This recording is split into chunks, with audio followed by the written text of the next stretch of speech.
क्या भगवान श्री राम को सच में ब्रह्म हत्या का पाप लगा था?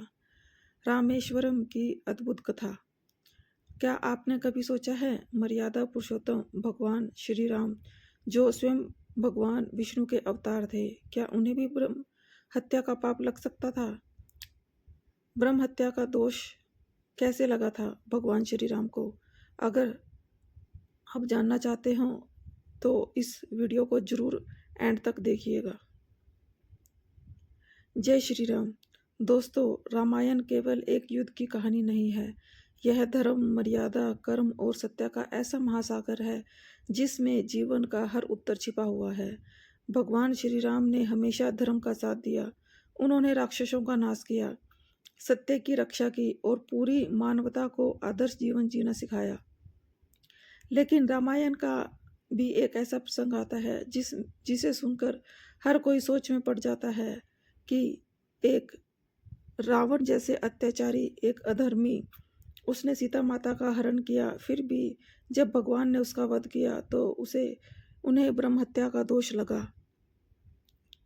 आज हम इसी रहस्य पर विस्तार से जानेंगे। लंका का युद्ध अपने अंतिम चरण में पहुंच चुका था। चारों ओर युद्ध की भयंकर गर्जना सुनाई दे रही थी। वानर सेना और राक्षस सेना के बीच भीषण युद्ध चल रहा था। मेघनाथ, कुंभकर्ण और रावण के बड़े बड़े योद्धा मारे जा चुके थे। अब स्वयं रावण युद्ध भूमि में उतरा। रावण केवल एक राजा नहीं था, वह महान विद्वान भी था। वह वेदों और शास्त्रों का गहरा ज्ञान प्राप्त कर किया हुआ था। वह शिव भक्त था, संगीतज्ञ था और ब्राह्मण कुल में जन्मा था। लेकिन उसका अहंकार ही उसके विनाश का कारण बना। जब भगवान श्री राम और रावण आमने सामने आए तो पूरा ब्रह्मांड जैसे उस दृश्य को देख रहा था। एक और अधर्मी था और एक तरफ धर्म। घंटों तक युद्ध चलता रहा। रावण बार बार अपनी मायाओं से भगवान राम को भ्रमित करने का प्रयास करता रहा, लेकिन सत्य के सामने असत्य कब तक टिकता। अंत में वह क्षण आया जब भगवान श्री राम ने अग्नि के समान तेजस्वी ब्रह्मास्त्र अपने धनुष पर चढ़ाया। उन्होंने प्रभु शिव और अन्य अपने गुरुजनों का स्मरण किया और वह बाण सीधे रावण की नाभि में जाकर लगा। रावण धरती पर गिर गया। पूरी लंका कांप उठी। देवताओं ने पुष्प वर्षा की। वानर सेना जय श्री राम के नारों से गूंज उठी। लेकिन तभी कुछ ऐसा हुआ जिसकी किसी ने कल्पना नहीं की थी। रावण के मृत्यु के बाद कई ऋषि मुनि भगवान श्री राम के पास आए। उन्होंने कहा, प्रभु, आपने धर्म की रक्षा के लिए रावण का वध किया है, लेकिन रावण एक ब्राह्मण कुल में जन्मा था, इसलिए आपको ब्रह्म हत्या का दोष लगा है। यह सुनकर सभी आश्चर्य में पड़ गए। भगवान राम ने तो स्वयं विष्णु के अवतार थे, फिर उन्हें दोष कैसे लगता था? लेकिन यही तो मर्यादा है। भगवान ने संसार को यह शिक्षा देने के लिए मानव रूप लिया था कि नियम और धर्म सबके लिए समान है। उन्होंने कभी यह नहीं कहा कि मैं भगवान हूँ, इसलिए मुझ पर नियम लागू नहीं होते। यही कारण है कि उन्हें मर्यादा पुरुषोत्तम कहा जाता है। अब भगवान राम ने ऋषियों से पूछा, इस दोष से मुक्ति पाने का क्या उपाय है? तब ऋषियों ने कहा, प्रभु, आपको भगवान शिव की आराधना करनी होगी। एक शिवलिंग स्थापित करके पूजा करनी होगी। इसके बाद भगवान राम समुद्र तट की ओर गए। आज जिस स्थान पर हमें रामेश्वरम है, वही यह स्थान है। वहां पहुंचकर भगवान राम ने भगवान शिव का ध्यान किया। उन्होंने निश्चय किया कि वे स्वयं शिवलिंग स्थापित करेंगे। कथा के अनुसार भगवान राम ने हनुमान जी को कैलाश पर्वत भेजा ताकि वे वहां से शिवलिंग लेकर आए। हनुमान जी तुरंत आकाश मार्ग से कैलाश की ओर निकल पड़े, लेकिन उधर पूजा का शुभ मुहूर्त निकला जा रहा था। माता सीता ने समुद्र की रेत से एक शिवलिंग बनाया और उस शिवलिंग की स्थापना भगवान राम से की गई।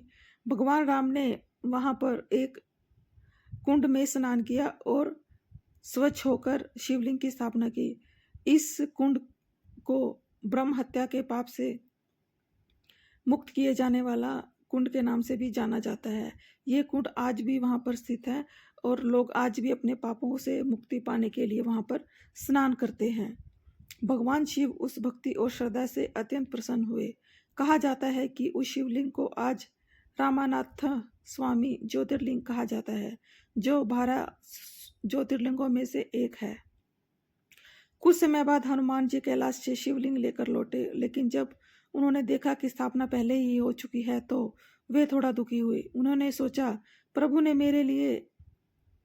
ने मेरे लाए शिवलिंग की प्रतीक्षा क्यों नहीं की। हनुमान जी का मन उदास हो गया। तब भगवान मुस्कुराए और बोले, हनुमान, तुम्हारी भक्ति से बढ़कर मेरे लिए कुछ भी नहीं है। तुम्हारे द्वारा लाया गया शिवलिंग भी यहीं स्थापित होगा। इसके बाद भगवान ने हनुमान जी द्वारा लाए गए शिवलिंग को भी स्थापित किया। आज भी रामेश्वरम में इस शिवलिंग की कथा जीवित है। दोस्तों, यह कथा हमें केवल धार्मिक ज्ञान ही नहीं देती, बल्कि जीवन का बहुत बड़ा संदेश भी देती है। भगवान राम चाहते थे अपने दिव्य स्वरूप से हर दोष मिटा सकते थे, लेकिन उन्होंने ऐसा नहीं किया। उन्होंने संसार को सिखाया कि चाहे व्यक्ति कितना भी महान क्यों ना हो, उसे धर्म और मर्यादा का पालन अवश्य करना चाहिए। अहंकार चाहे रावण जैसा शक्तिशाली क्यों ना हो, अंत में उसका विनाश निश्चित है। और दूसरी ओर विनम्रता, श्रद्धा और धर्म हमेशा विजय प्राप्त करते हैं। यही कारण है कि आज भी करोड़ों लोग भगवान श्री राम को केवल भगवान नहीं, एक आदर्श मानते हैं। रामेश्वरम की यह पवित्र कथा हमें सिखाती है कि धर्म का मार्ग कठिन जरूर हो सकता है, लेकिन अंत में विजय हमेशा सत्य की होती है। अगर आप भी भगवान श्री राम और महादेव में श्रद्धा रखते हैं तो कमेंट में जय श्री राम और हर हर महादेव जरूर लिखें। वीडियो पसंद आया हो तो लाइक और शेयर जरूर करें, और ऐसी रहस्यमयी और भक्ति से भरी कथाओं के लिए चैनल को सब्सक्राइब जरूर करें, और मेरी इस वीडियो को लाइक जरूर करें और हाइप जरूर करें। जय श्री राम।